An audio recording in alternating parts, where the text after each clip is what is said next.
Hey, what's going on, everybody? If you follow the 3 tips in today's video, you're going to have success with intermittent fasting, and more importantly, you're going to build the habits that you need for long-term weight loss. What's going on, everybody? My name is Ryan Johnson from Intermittent Fasting with Ryan, and over the last 11 months, I've lost 60 pounds following an intermittent fasting routine. And if you're new here and interested in sustainable weight loss tips and strategies, be sure to click subscribe now. Hey, so the 3 tips that I'm going to give you today are all things that you can implement to make sure that you are building habits for long-term success. Hey, so I'm going to be the one to break it to you. Intermittent fasting, the practice of not eating through portions of the day, typically about 16 to 20 hours, in and of itself is not a magic pill. If you are relying on intermittent fasting alone to help you reach your weight loss goals, well, I gotta be honest, there's nothing magical about it. The real power of intermittent fasting is you can build habits that you can keep going throughout the rest of your life.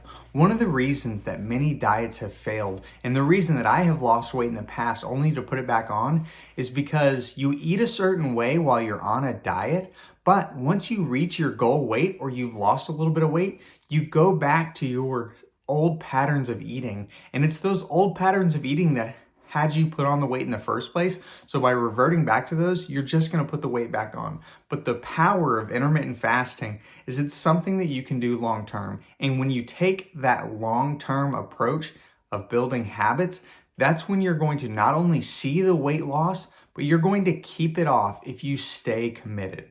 So the first tip that I'm going to give you is whenever you're hungry, if you're in your fasting period, I always like to set a timer on my watch, or if you don't have a watch, use your phone. Set a timer for 1 hour. If I'm feeling those hunger pains and I'm only 12, 13 hours into my fast, I still have a few hours to go, I set a timer for 1 hour. Then I drink some water and I wait. And if at the end of that 1 hour I'm still hungry, well, I'm gonna go ahead and break my fast and eat. Now, that may sound counterintuitive that I'm telling you to eat before your fasting window is up, but it all goes back to building habits. You can't be so rigid in your lifestyle that if you break from it, you feel like a failure. If you break your fast early, that's fine. But the tip that I'm going to give you is before you break your fast early, set a timer for 1 hour, drink some water, and come back and see if you're still hungry in that hour's time. We need to learn to listen to our bodies. The next tip that I'm going to give you is be sure to eat high protein meals to end your feeding window.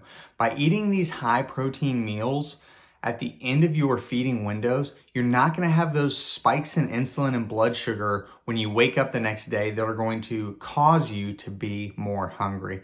When you have a lot of carbs before you go to bed, when you wake up the following day, that drop in blood sugar, you're going to be craving food. So make it easy on yourself tomorrow by making sure that you're eating high protein meals today. And that's how you should end your feeding window.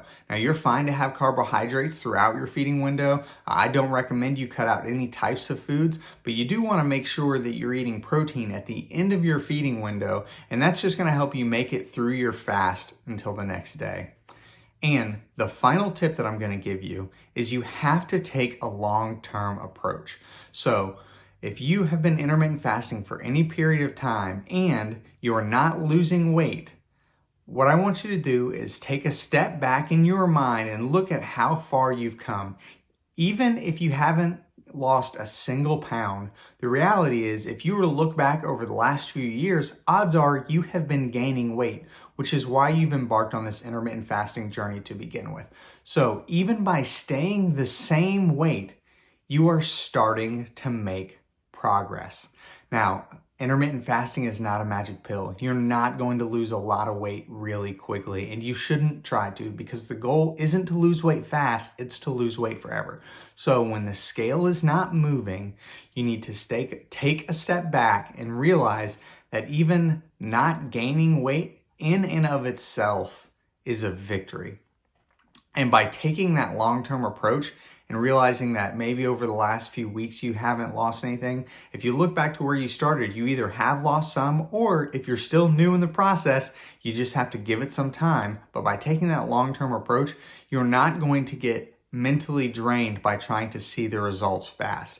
And if you want to know my tips on things that you can measure outside of the scale, I'm going to leave a video on the screen now, and I'm going to cover the 4 things that you need to be measuring before you know that you're actually in a plateau. Hey, if you've enjoyed this video, be sure to check that out. And as always, thanks again for tuning in, and we'll see you next time.